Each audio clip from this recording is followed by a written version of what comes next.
Hey, what's going on, everyone? How are you? I hope you're well. Happy Tuesday night. Hope you got your tacos and beer in there. Definitely the day for it. So I hope you enjoyed that. Thank you for joining me. I really appreciate you being here. Today we got a great lineup, a group of special guests, 4 people coming on here to talk to us about issues that are affecting men. You see the question here, what does it mean to be a man in 2021? Look, the fact of the matter is there is a big divide between the expectations of what it means to be a man and the reality of what being a man is in 2021. Notions and expectations are put on young boys from a very early age, and honestly, I'm as guilty as anyone of putting those expectations unfairly on my boys.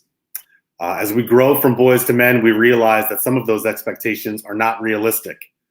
Some of them are unfair or false. Some are toxic, imply the wrong message, or teach the wrong lesson.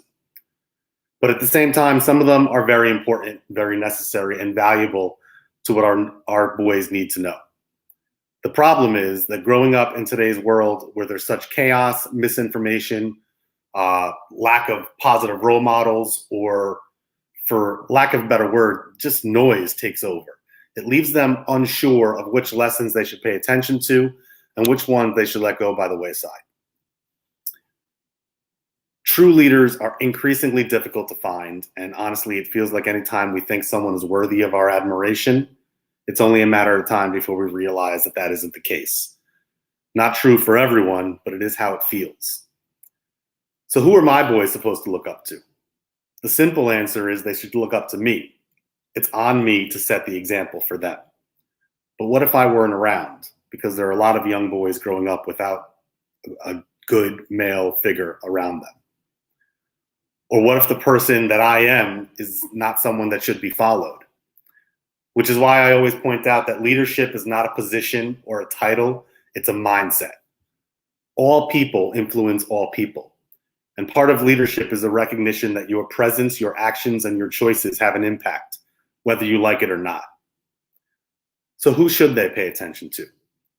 I asked the question the other night on my buddy Peter Miranda's podcast, and he'll be on with us in a little bit. His podcast is This Is Graphics. I asked, who is your first source of information every day? There's so much information that comes at us every day, and we're all guilty of getting lost in it. But your first source of information should always be yourself. Just as we influence all the people around us influence us as well. So take some time with yourself and figure out who you are before you start letting other people influence you. One of the lies that I've had to overcome in my life is the thought that speaking about things like meditation, love, compassion are not considered manly, and they're often ridiculed. I don't know why.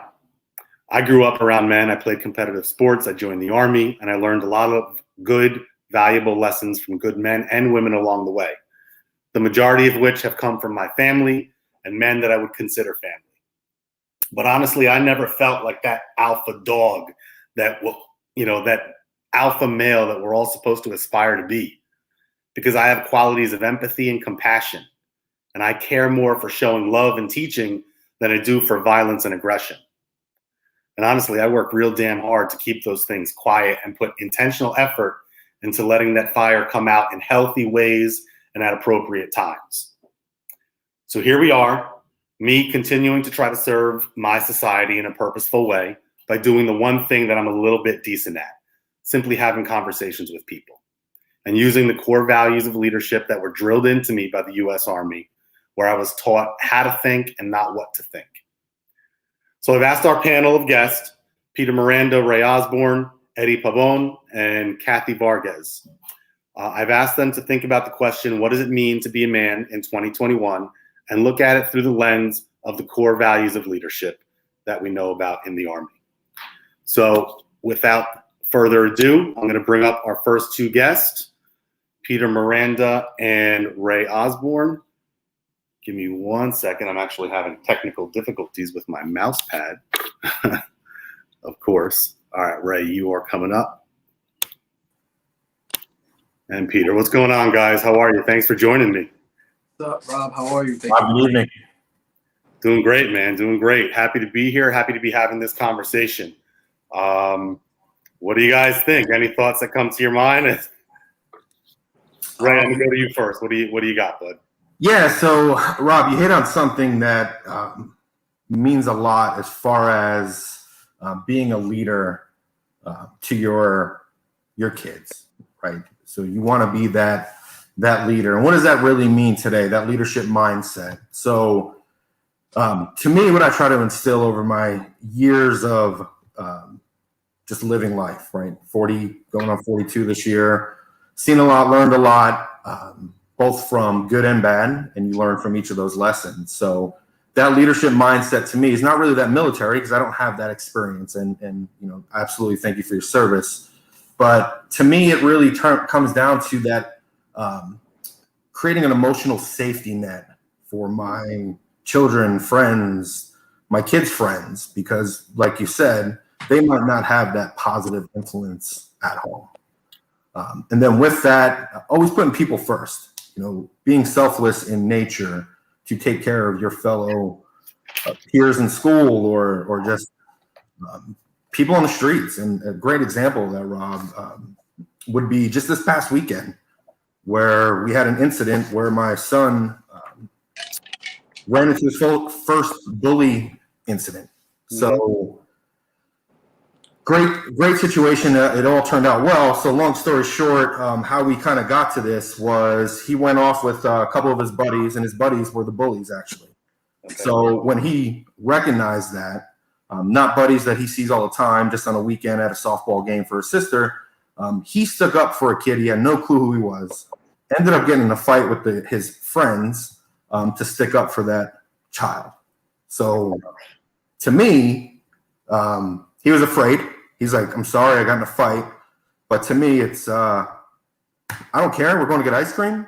Yeah. You did the right thing for that kid. So he's emotionally safe to go talk about it or just the situation overall. But there's a ton of being yourself, being transparent, driving empathy. That's a big thing for me, for my kids to learn. So can you talk a little bit more about that emotional safety net? Like, are you talking about with your son, like you want to make sure he feels safe in his emotions and to share his emotions? Absolutely. So I drive emotional comfort, knowing that me as a kid, just like you said earlier, it's, deal with it, get over it. A lot of those sayings that were out there, but it's time to let go of the old school, not showing vulnerability and being okay with showing anger and why and talking through it, but also with sadness and even your happiness. Let's talk through why these things are happening so you can deal with them as you continue to grow from 9 to 12 to 15 to being a man, to where now it's your turn to pay it forward to the next group of adolescents coming up. You're touching on something. And so one of the goals of tonight's podcast is really to talk about some of the issues, or really just brainstorm some of the issues that we need to talk about moving forward. So you're really talking a lot about mental health, and this notion that it's not okay to talk about a lot of things, and we have to be willing, like you said, be transparent in what we're willing to talk about and say and share our feelings and things like that. So that's going to be a huge topic where I think, moving forward, I may spend quite a bit of time on that. There's so much within that. Peter, what do you think about the emotional safety net? Well, I was going to jump into the initial thing about integrity.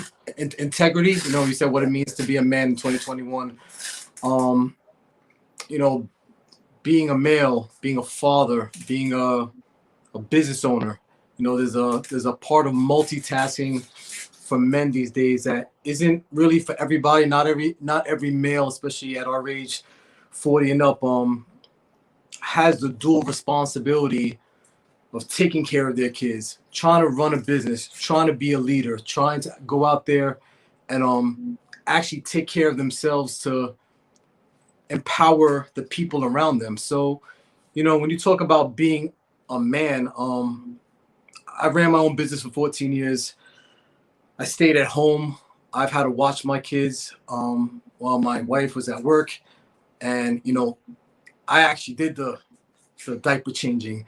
I was very hands-on for the first year for both my children. But at the same time, I ran a 24/7 nonstop business. And I say to people, I'm lucky that my children got to see me in that capacity to take care of them, but to also see them when I wasn't around them. I was busting my ass and going to work and doing the things that a family entails. So, when it comes to being a man, I think it has to be in the position of fulfilling, being a father, being a worker, and just being somebody who's try to be of good character. You wanna embody a lot more than just saying, I'm a man, I'm strong. There's more to that. You know what I'm saying? So, you talk about that, and the word that comes to my mind is the H in leadership. It's honor, and, we have responsibilities. Like everybody has responsibilities, and some of those responsibilities that kind of put on us as, be the man, right? And you want to own up to that. But for me, this word honor, it implies such a larger aspect of things. I think about all the men and women, but, like we're here talking about men, so my father and his father before him, all the sacrifices that were made to get us to this point. And here we are. We can't just continue doing the same things that they did, because if we do that, they wouldn't want us to keep making the same mistakes. Mm-hmm. They would want us to move forward and evolve and get better. And Ray, you touched on it a little bit earlier. We can't keep this aggression attitude of speaking to our kids, like, yelling at them. And I call it parenting with fear, that making, them being afraid and following what your directions because they're afraid that they're going to get in trouble. And granted, discipline is different than aggression. You can discipline with your kids without yelling at them. And unfortunately, domestic abuse and violence is still a very big thing. Without hitting them, you can discipline your kids, So for me, it's Peter, what you're talking about, it's honor. It's, we're honoring not only the people that have come before us, but honoring our kids and the generations that come after us by showing them a better way. Mm-hmm. Absolutely. I mean, if anything, this pandemic has taught us to have more one-on-one time with our kids. Like, I'm kind of blessed in a weird way, that I got to see my daughter during that whole age of 6. And God knows, I remember when my son was sick, I was in and out, always just, chasing the money. I was there, I did, dinner time. And then when I got to go, I got to, do deliveries and stuff. And just this whole year, I got to know my kids a little bit better, you know what I'm saying? By actually being there. And, if we're talking about men, I would want to say that we have to encourage men to be better fathers. That's a big deal. Invest time in your kid. Be a better dad. Be there. Listen. Ray, how do you find time to be with your kids? Because I know you got to have a busy schedule. What you're doing with your job. Is there anything that you specifically pay attention to make sure that you're there? Yeah. So just be present when a conversation is happening. Remove yourself from distractions. I'm on the road this year, obviously being on lockdown, different story, but usually I'm on the road 4 to 5 days a week. But when I do get home, it is be present for them through all their needs, through communication, through sports, through the wins, losses, what's going on in school. I know we're talking about being a man, but for my daughter being in middle school, that's scary. That is a emotional roller coaster for anybody, boy, girl, in middle school. And look, kids are mean, and kids are mean because they're being taught to be mean by their social surroundings or through the hate that their parents spew. Yeah. So for me, it's be present for them and speak of what is right and how they should be treated and how they should feel, and being okay with expressing those feelings when their norm is deviating, either for the good or for the worse. Because depression and mental health, it all comes back to that. It really is. And that's one of the things I touched on with the intro message is, for a long time, and my kids laugh at me all the time. I'll tell them, breathe or meditate, or we'll do this together. And they think it's a joke, essentially. I told them I went on a hike on Sunday. I actually went on a hike with Eddie, who's coming up in a little while. And Eddie put us through meditation when we got to a high location. And I told my kids about it when I got home. And they were like, oh, of course, like, oh, boy. It's like, so I get it. Like, when I was younger, I probably had the same reaction to things like that, right? And it even bothers me now to speak about love, compassion, meditation, peace, and those things, because it has like this hippie connotation, right? And if you know me, that's not me, right? But I feel confident enough to be able to speak about those things because that's what's important. Mm-hmm. First off, to hear you speaking about distractions and being present is definitely something, because you have come a long way if you're speaking about that. Peter, Ray is like the original, ball, Rob, that hasn't changed. Just my priorities have been reprioritized to what's important. Yeah. The shiny ball still goes by and I go chasing it, trust me. And you mentioned Peter. You have a daughter also, and Ray. I'm not sure if I remember correctly. I think you might have spent some time doing martial arts. Peter also does martial arts, and I've always felt it's very important for our young girls to know how to defend themselves. Yeah, that's accurate. 17 years of my life spent in martial arts, where meditation was instilled early. Respect was instilled early. So taking that and then bringing that back to my children, both my son and my daughter, for martial arts, is actually one of their sports ends in 2.5 weeks. Playoffs are over. Then martial arts begins for both personal growth and physical growth. Nice. Peter, you had something there? Yeah, I'm at the stage, my son, I had an MMA school a few years ago. I've always taught my son the fundamentals and always try to instill that, be conscientious that you're going to run into people who are going to try to confront you at some point in your life, and just to be able to defend yourself, not to be the aggressor, but if you're put in a situation, you can handle yourself. My 6-year-old daughter has karate dreams, and she looks like so she's gonna take the role of some kicking very soon, but she's tough. My daughter's very tough, and I don't worry about her too much, but she's gonna learn.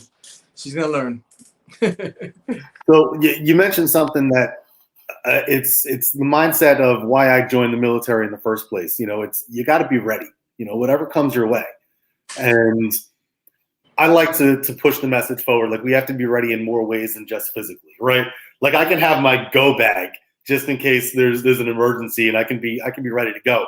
But what if that emergency comes in a way that's going to challenge you mentally, or in a way that's going to challenge you spiritually or emotionally? Are you ready in those respects? Yeah. So, and Peter, one of the things I appreciate that you're doing with your running is that you're challenging yourself physically, but you've spoken a lot about how that has helped you mentally. Yeah. And it's not about just running a bunch of miles for the sake of running a bunch of miles. Yeah, let me tell you something. Today, I was going to bring it up briefly. Like, today's one of those days where everything is wrong. Horrible day. Lost my wallet. Ooh. Once you lose your wallet, it's all downhill from there. Lost my wallet. That's and good stuff. Crack Mac screen. Your Mac, come on, as a guy, wallet, MacBook, so as I say to myself, I couldn't run today. And I said to myself, you know what? I'm not even gonna try. This is part of the running process. You gotta go through it.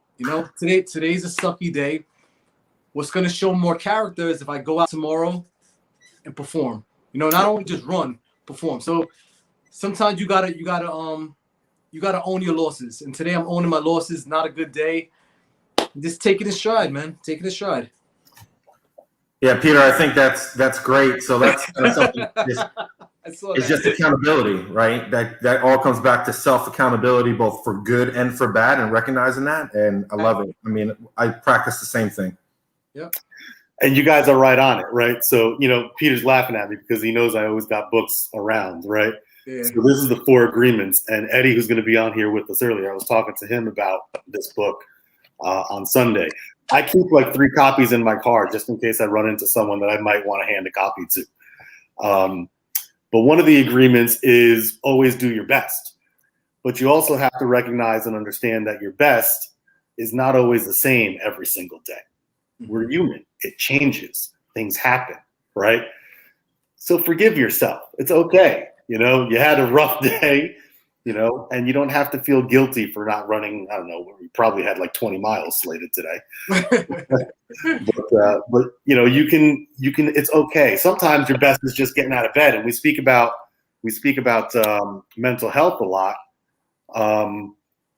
You know, there are a lot of people out there that the best they can do is get up and make breakfast and sit and watch TV on that given day.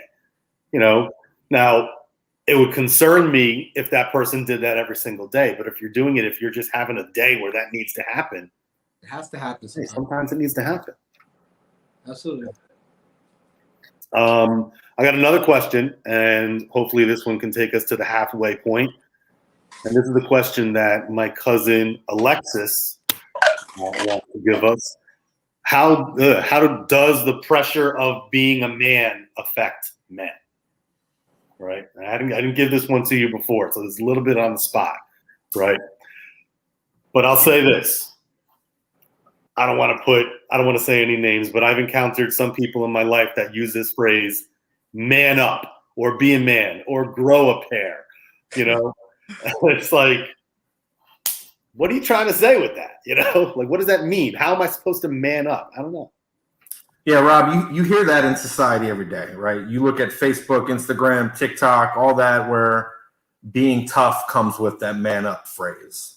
Yeah. So you have people saying man up who have no clue what man up even means, because honestly, nobody knows what that means. So it's just words. So that's something that I try to help with myself, or my internal growth, is being okay with people's lack of, I just guess, knowledge, where they think they're doing the right thing because they see somebody else doing it, where they haven't learned themselves to be that leader, a better person internally, which will protrude it externally to show what's right. So that's kind of where I see that. So when I hear that in perspective of my kids, or thinking about me raising children, look, early on, not really taking in perspective, it was like, man, why are we crying now? What's going on now? Not really understanding it, because I didn't know there was a emotional need. Yeah. I wasn't recognizing that my children needed emotional support, not physical. Hey, great job. Let's go buy you the latest game and do this and do that. Kids don't need that. It's the emotional growth, what comes full circle for me almost every day, of how are we emotionally today? Because emotional strength is going to drive to excellence, operational excellence, as you continue to grow your future, being it in work, school, hobbies, sports, whatever you want. You do your best. Let's talk about it. And as long as you try your hardest, I don't care if you win first place, second place, 10th place. You tried. You put your name in the hat and you gave it all you got. Yeah. Amen. Well said. You know, I'll touch on that. As long as you try for a little bit, you know, I mean, not for a little bit, as long as you continue trying. I was having a conversation with my younger son earlier today. And and we were talking about some problems that he's having in school. And that kind of went off into some of the other, issues that we've been going through. And as you guys know, I spent some time considering going into the ministry. When I was in college, I wrote a paper. I'm going to give some of my Christian, and this is back when Ray knew me. I was all about this. I was all up in the Bible, preaching, it was serious stuff. But I wrote a paper making the argument that Judas, who betrayed Christ, if the instant before he died, he honestly and truly gave up what he thought was right and chose to have Christ as his Lord, then he would have been accepted into heaven, right? It's that simple. Look, I messed up and I want to try a different way, right? Now, I wouldn't consider myself fully Christian anymore. I'm a little more, I find truth in all faiths and in all things right now. But I still believe very strongly that if there is a heaven and if there is some line that you have to cross to get into heaven or go to hell, that line is very simply, did you try? Very simply. Did you continue to try?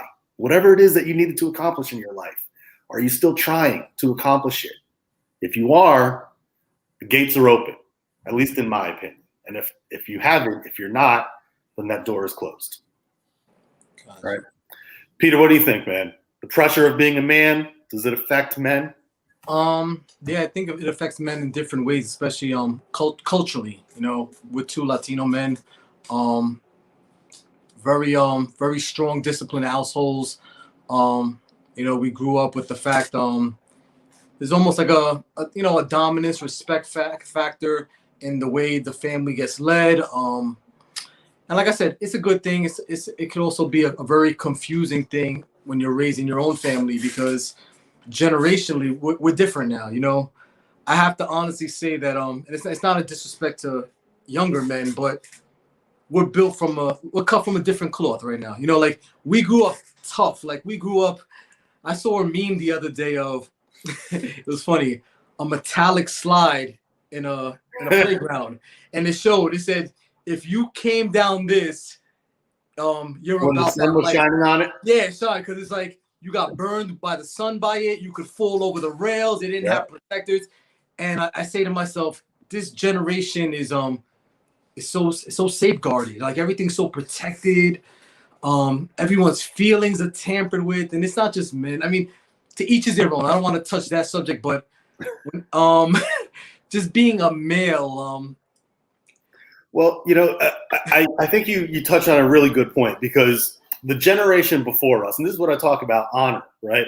With the people that have come before us. The generation that came before us, generations, they were tough, right? Like, and it's because they had to be, right? They had to be that tough in order to accomplish some things. And I think we need toughness in a different way now.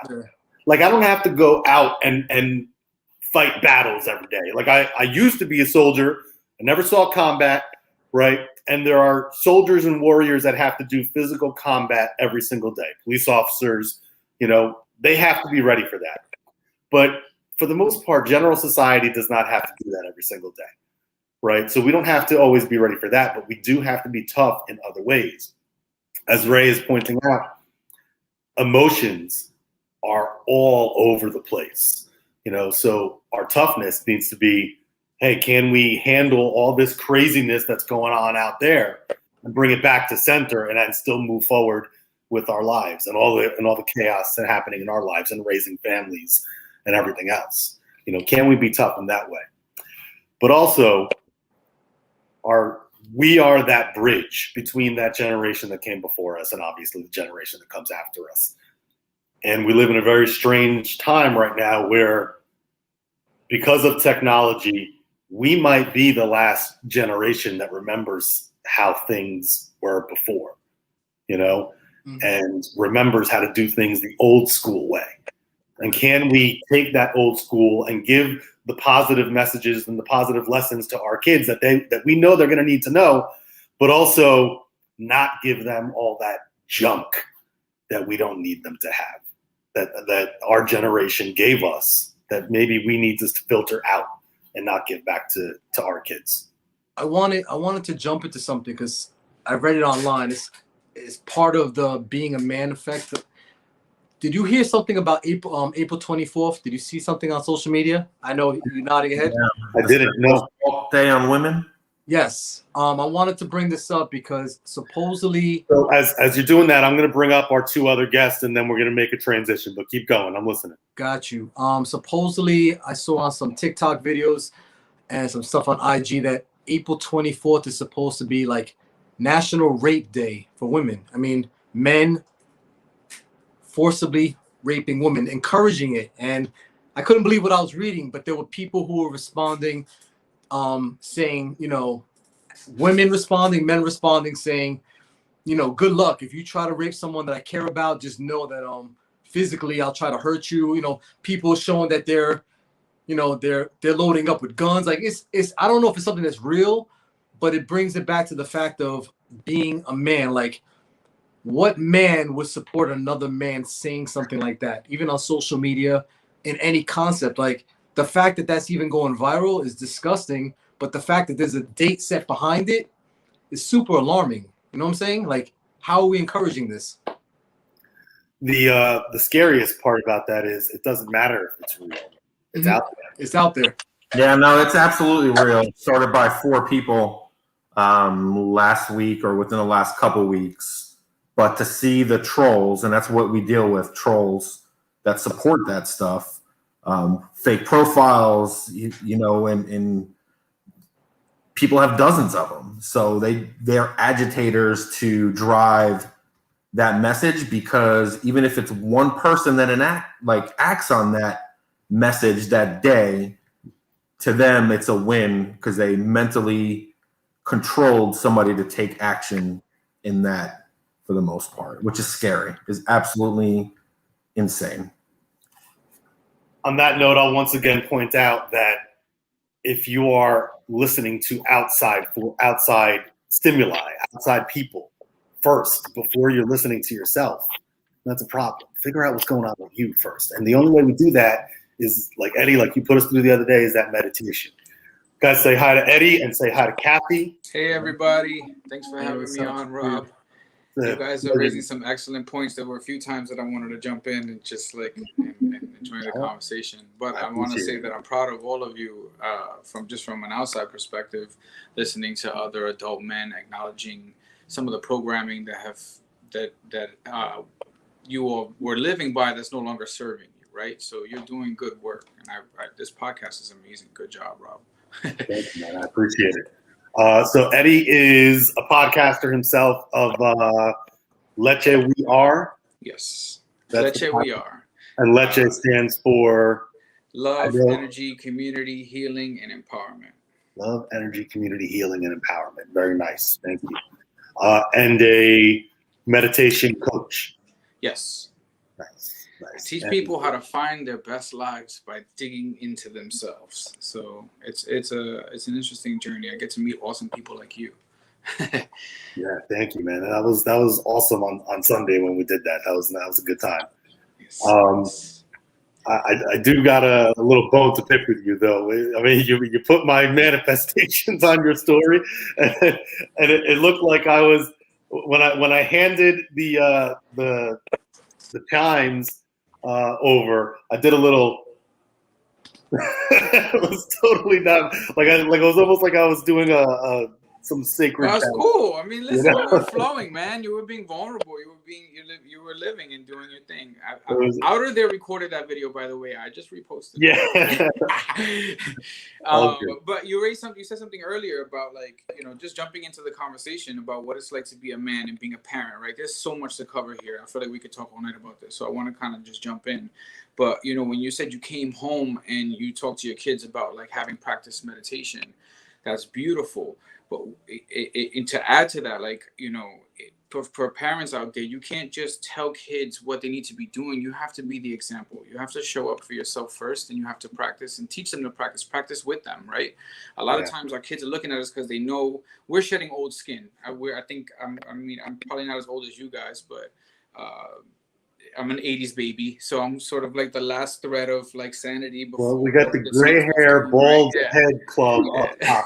Yeah. So I got all that toxic shit we were taught, and then I got this new age shit that's come in, and you know, I love when you said earlier, and I'll let you introduce Kathy as well after this, but I love what you said earlier about how, like, you know, talking about meditation felt weird for you, because, you know, this sort of like, it's ridiculed and it's not accepted in our community. I mean, I know I'm Puerto Rican, so you talk about meditating and they're like, vete pa'l carajo con esa mierda. Like, go over there with that bullshit. We don't meditate, you know, man up, put an S on your chest.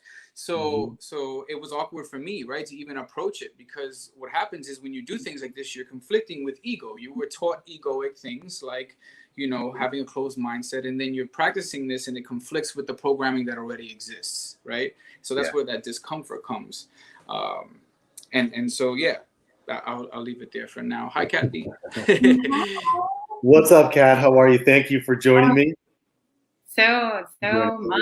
You guys had me like, oh, I want to, oh, I'm not on. Like, So let me give a little rundown as to what. So Kathy was in the Army with me. She's an Army vet, military police. Did you re-enlist already? Or I have to wait 6 months. 6 months, and then I'm re-enlisting. She's going after it again. So, and then works as in the medical profession, and is also a Reiki practitioner. Yeah. So, you know, I'm all about meditation too. My son, who's 13, says it's witchery, you know, and I'm like, oh no, come on. But he's, you know, slowly, he watches me, like you said, lead by example, right? And he sees through my meditation and manifestation, I got stuff happening for me. And he's like, wow, it's really working, Mom. And I said, you got to put it out there, you know? Yep. But there were things that you guys did touch on. And, you know, me being that single mom in the military, you know, I do tend to raise him tougher. You know, like anytime he starts crying because he messed up in baseball, it's like, hey, why are you crying? Stop. Boys don't cry.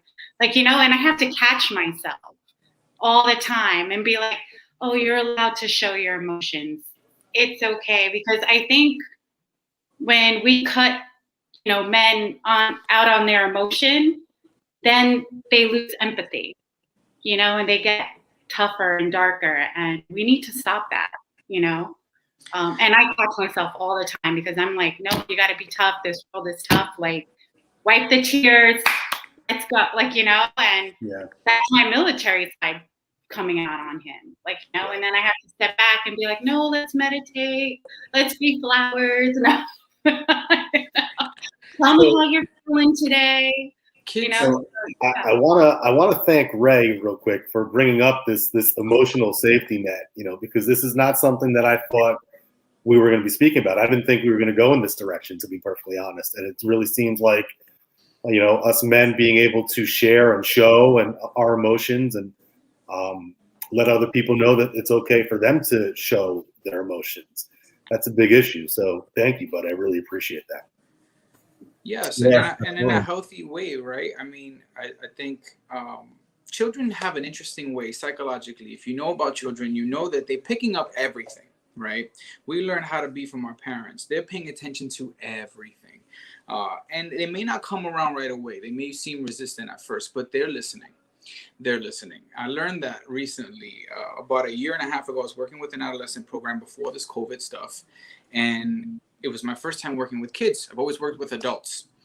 And I learned a lot about adultism, and I took a few trainings to sort of like refresh on children. I raised kids back in the day. But long story short, when I introduced meditation, I had done all sort of empowerment activities with them. But when we did meditation, they seemed resistant. And I didn't know how to take that. And so I left it alone, and I was asked by the counselor of the program to leave meditation alone, to bring all my other stuff to the table, but leave it alone because the kids weren't feeling it. Fast forward 8 months, the pandemic hits. The kids are no longer participating in the program. They're on Zooms. And when they were asked what they would like to do over the Zooms, the number one request was meditation with me. And so they were hearing, they were listening. Whether or not they were showing that was a different story. So keep being the example, definitely. Absolutely. Thanks, man. All right, so Ray, I'm gonna let you go. Thank you for being here with us, man. I really appreciate it. I really hope you're able to join in the future as well, because I think you gave a perspective that I was not thinking about, and that was very valuable. So awesome. You guys stay blessed. Take care. Be well, buddy. Yeah. And then Peter mentioned that he might be able to come back later, but we're back down to 3, so good deal. Doing okay here, guys. Thank you really very much for joining me. Thanks for having me. You know, I was thinking a little while ago, we're talking about emotions, and my older son is one that hides it big time. You know, like he's like a stone, you know, to the point that people have even made the comments to me, why is he so cold like that? And I'm like, you don't know him. He is incredibly emotional. He just doesn't feel as if he can share it and let it out. You know, and when it comes out big time. You know? Yeah. It's interesting because, you know, in order to be able to express your emotions, you have to be able to identify them, right? In order to identify them, you have to look within. And our kids are so busy looking externally for answers to self. Right? We all did it. We all look to our peers. It's just a part of the cycle, the cycle of being a human. We look to our peers to identify ourselves.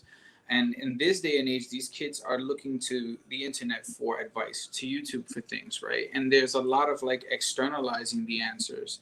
When you dig within, hopefully, you know, by having awesome dads and moms like you all, you start to get the tools to identify what the emotions are, and then you can let them free flow, and then you can sort of like cut them off when you need to. You know, I think it's hard to deal with emotions. You have to be vulnerable. You have to be vulnerable in front of people, right? Like in front of a mom who's militant, who might be like, hey. But also it's uncomfortable as a parent, I would imagine, right? There's 2 sides to a coin. You have your child, you want them to be okay, and they're not okay, and there's nothing that you can do about it. But as a good parent, you will allow them to just be there for them. Allow them to fall, sit with them on the floor. How does it feel? You know, it hurts, right? I've been there. I got you. Let's get back up together. Let's keep going. You know, and that's hopefully what we can do for each other as a species ultimately one day. Right. I mean, that's really what it is, right? I mean, you know, the point that I keep making is, you know, we have to push this evolution forward. Yes. You know, like, I mean, for the first time in history, we recognize that we have the mental capacity to choose the direction in which we want to evolve. Absolutely. We can manifest anything we desire. We all have the ability to do so, right? And speaking in line with your, you know, with the question originally, what does it mean to be a man in 2021? I think it's being redefined as we speak through conversations like this, right? It's a culmination of toxic masculinity that was taught to us and ingrained in us, with, you know, free flow of self exploration, healing, empowerment, and this whole new wave of like, you know, that shit doesn't serve me anymore. You know what I mean? Life is so short, and by the time we figure this shit out, we're in our late 30s, 40s, right? And then we're feeling like we're all washed up. But the reality is like, had we known the stuff we knew back then, we would be so much more, we would live much more peaceful lives. And ultimately, I think that's what we all want to do. We want to live a smooth flowing, happy-go-lucky life, right? Yeah. Easier said than done.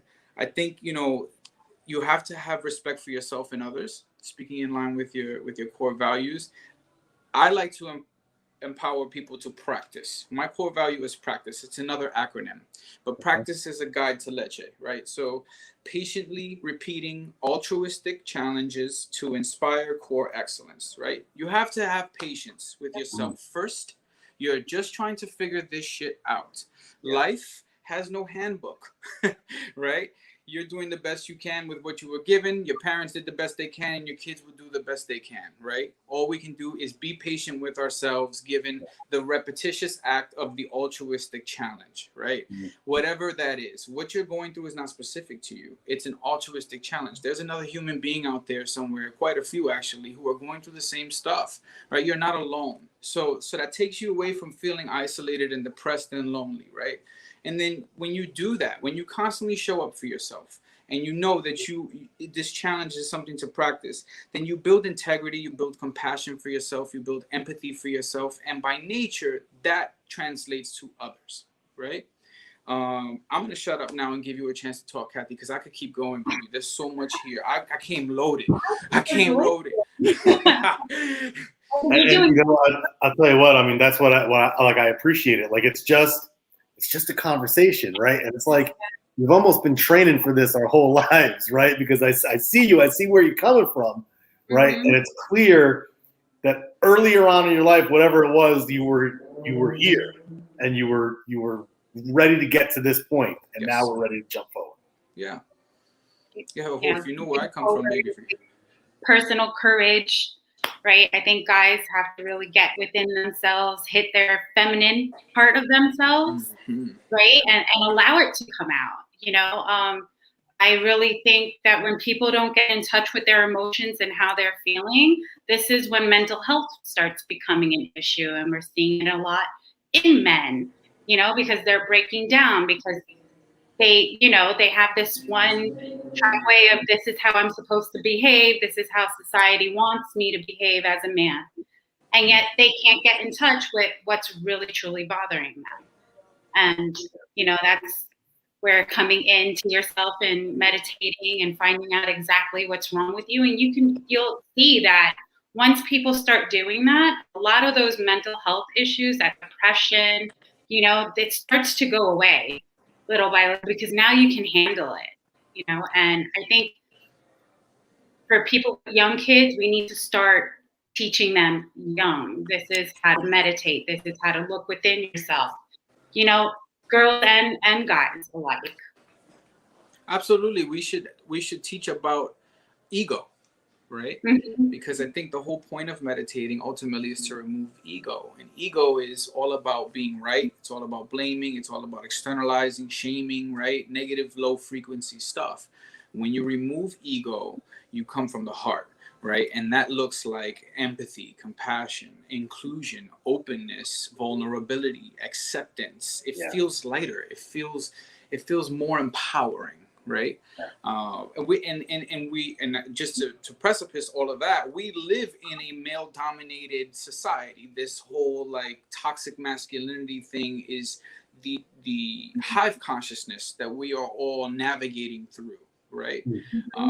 And so it can be a challenge because it takes constantly just having the mirror in front of you.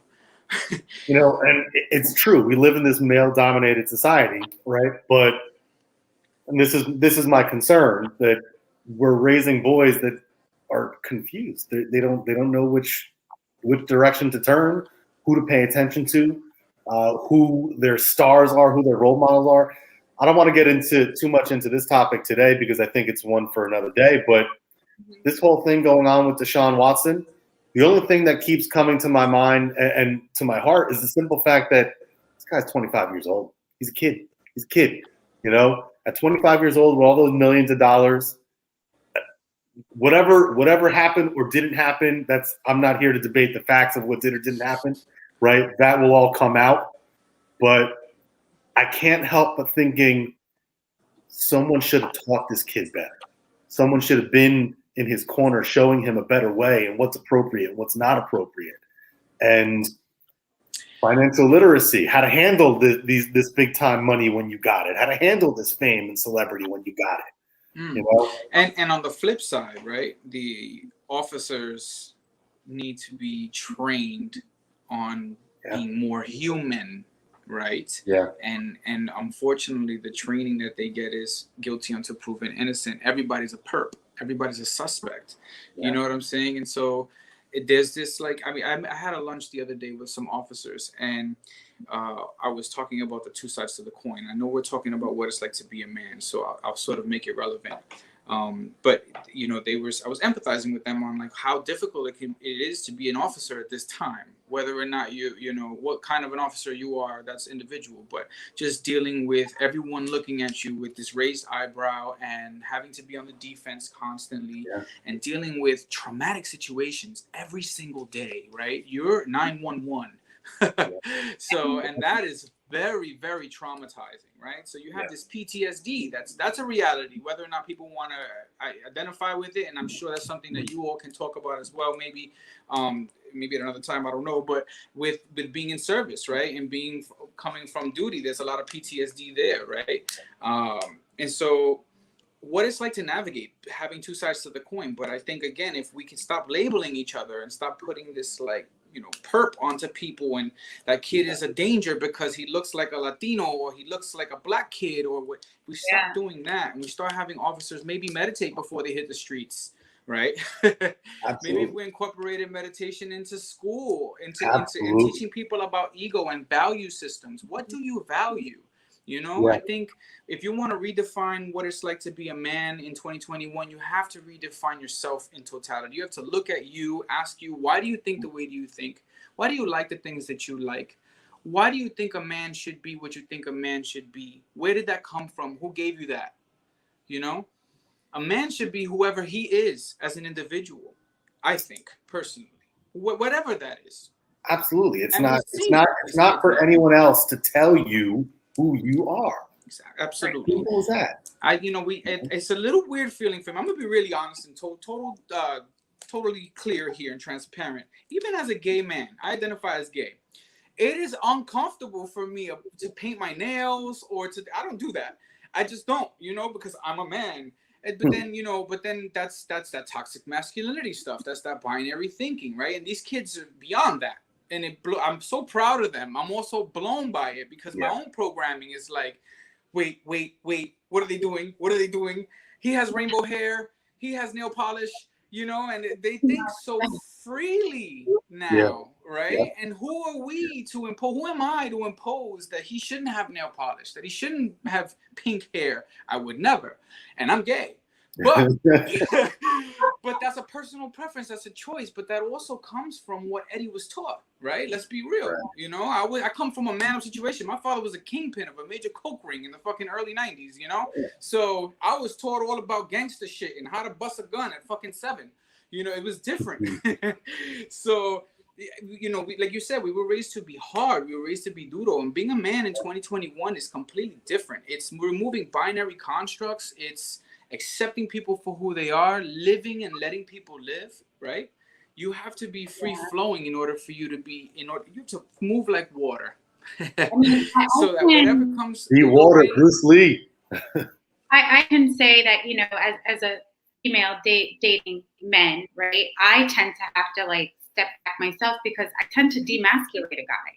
Like, I can do that better. Or you're not moving up enough. Like, why do I have to change the light bulb? Like, dude, really? Like, you have to remember that out of the way. None of them. Yeah, I'll take the garbage out. God, really? But yeah, and it's hard. It is, because we have such a vision on what a guy's supposed to look like, how they're supposed to act, what they need to get done to be considered a man. And really, those roles should be teamwork, right? And anyone can actually take on, the garbage role or, changing the light bulb role. It doesn't have to be the man, like the female doesn't have to wash the dishes all the time or do the laundry. Those feminine roles that they say. And I think that's what we need to I'll tell a story. The first argument I ever had, and I'm going to bring Peter back up just because he's still hanging around, so I'm going to bring you back up just for the heck of it. Hey, P. What's up, man? So quick story. The first argument I ever had with my ex-wife, right? I learned that she wanted to be a cop, and I shared that I wanted to be a teacher. And I said, I don't know if I can deal with that. I don't know if I can deal with you being a cop and me being a teacher, right? That's a real tough profession, and I feel like I got to be the tough one, right? Mm-hmm. It took me a long time to get over that mindset, right? And then flash forward, I'll take out the garbage, I'll change the lights, but sorry, I'm not changing the oil. If you need furniture put together, I'm not your guy. I'm better at things like this. I'm better at interacting and talking to people and teaching. And that's me, right? But if you need, if you need your oil changed, I don't know. Maybe we can call Pete. I don't know. I'm not handy. I'll fix your laptop, but that's about it. But I've been writing some things down, and so far, like, there's a lot that we got to talk about that we really need to unpack going forward with this. Because I think this is a really important thing that we have to do. Just emotional health, mental health, fulfilling your duty, dealing with distractions, paying attention to the language that we use, how to be the example, dealing with changing sexuality. There's so much out there that we have to talk about moving forward. And this has just been a real pleasure. It's just kind of Leadership Matters has changed a lot. And this is probably the most passionate and most purposeful I've felt. We have a question. Let's see. All right, it's a little bit of I'm going to go with it, but let's see. So, Michelle Torres, do you guys feel that women nowadays need to be reprogrammed on how to let a man be a man in this day and age? How do you let a man be a man? I think that's a our loaded question. Man be a man, right? What does define a man today? Yeah. Are we still sticking to those gender roles, or are we letting them go and allowing that person to be that person? Rules, and boundaries. We all have them in our family systems, right? Boundaries are healthy. Rules sometimes,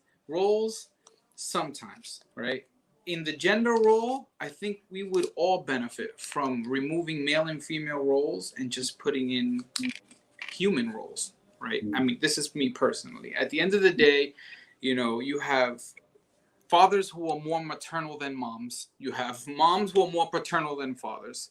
You have a healthy mix of just an eclectic set of thinking, ways of being, and the synchronicity happens when you allow each other to just be, right? And you fill in the blanks accordingly. Nobody's perfect. We're all trying to figure this shit out, like I said earlier.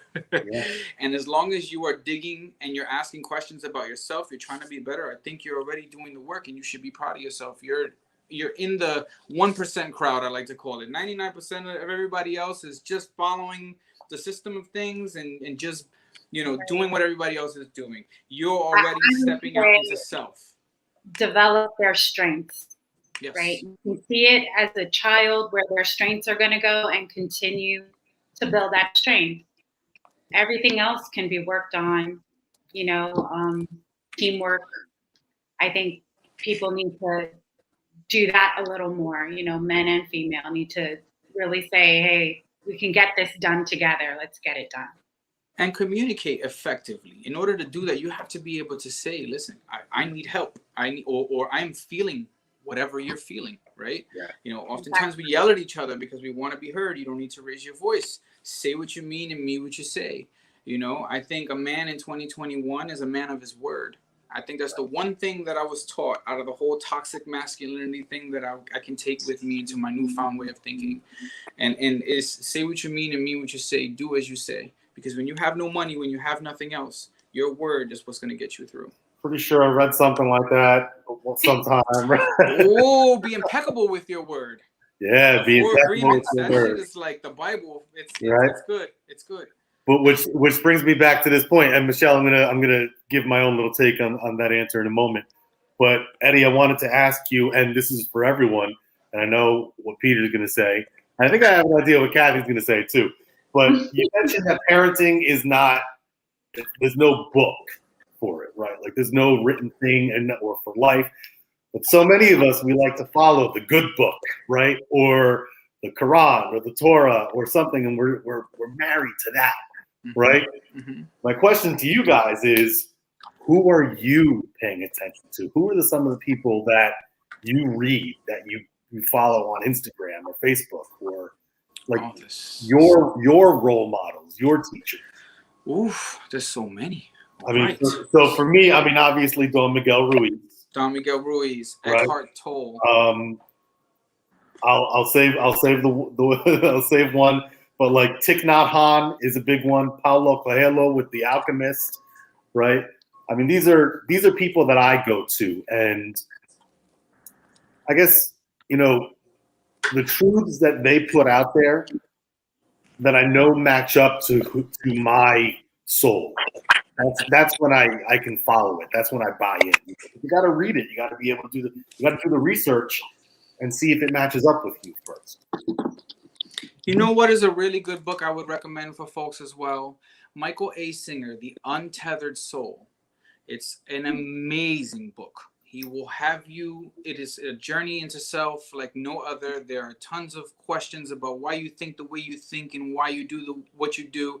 And by the time you're done, you'll have so much insights, baby. That should set me on a whole new path. But to answer your question, Michael A. Singer, Jen Sincero, Bob Proctor, Brene Brown. I mean, I have quite a few. I like to follow good people.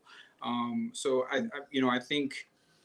think everybody doing this work, including you all, you know, you're showing up for stuff like this, which, by the way, brother, I wanted to give you some credit for that. You had said you lost your wallet and all the bad things, but you got a smile on your face. You showed up for the podcast. You're being an example, right? This is an example of resiliency. There's no excuses. You show up when you say you're going to show up. You're a man of your word. You know what I mean? You had a bad day, but I also want to check you on that as well. You didn't have a bad day. You had a bad few hours. Yeah, true. It's over. You're going to move on now. We had a great podcast, and it was nice to meet you. I agree.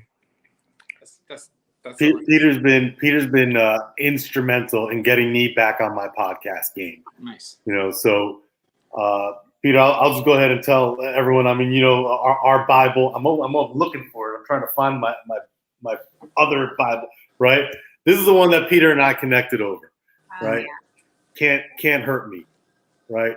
And it's I mean, so he started doing some of the challenges in this book and reached out and spoke to me about the book, and we did a podcast together, and it's just like he really sparked me to get back off of my pity party that I was on, because, you know, we're not going to get into it, but my family's been through one hell of a mess over the past couple of years, actually. And he basically said, "Hey, get your ass moving again," you know. And it's been really appreciated, man. So absolutely, thank you. The fourth agreement, brother. Yeah, Your right. best will vary from time to time. In times of challenges, it's not as good as in times when there aren't. You're here now. Welcome back. Yeah, man. Back and ain't no stopping me, man. Oh, look at that. We're doing good.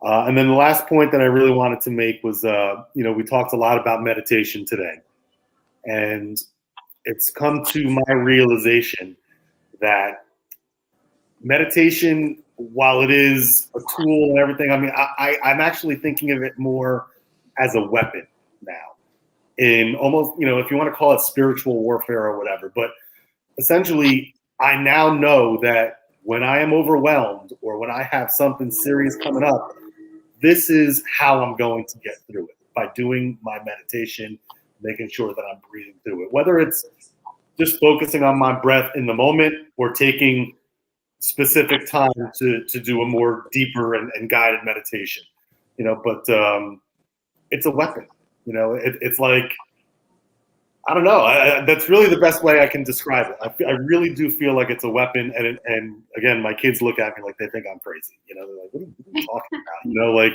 I've been playing Call of Duty. This is a weapon, you know? You know, so, well, guys, thank you very much. Thank you. The more you build your intuition, and, you know, the more positive you stay, the more positive you attract. So stay with it. Right. I also, to add to that, I also want to say some of the benefits of meditation. There's a laundry list, right? I mean, everything health, mental wellness.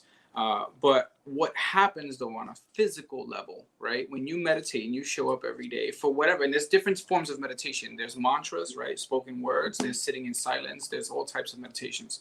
But when you do this, what happens is that programming that we all have for reference. Every time, you know, we get something that would piss us off before, we like, fuck shit, you know, I want to kill something. Sorry, I'm just being me. That, you know, that before, that's how I would react. Now I'm like, look, you have an option to get upset. You want to get upset? You know what I mean? And I'm human. Sometimes I fuck that. I'm gonna get upset right now because right, and all the reasons.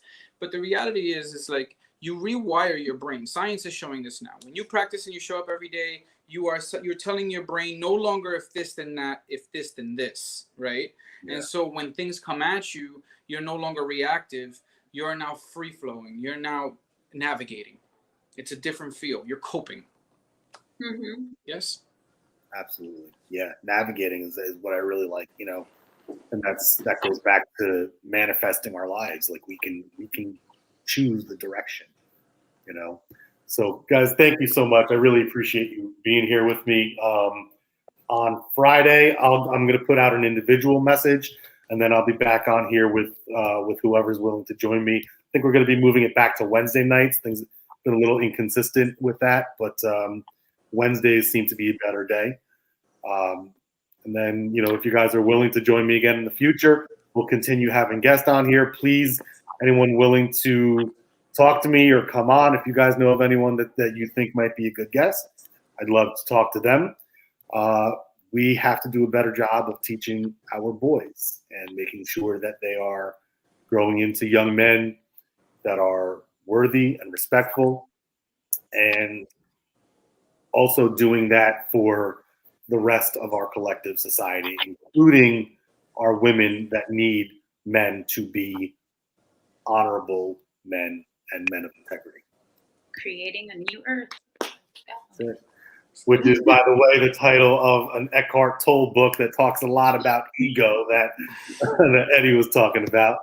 So, all right, guys. Well, thank you again so much. This was a lot of fun. I really appreciate it.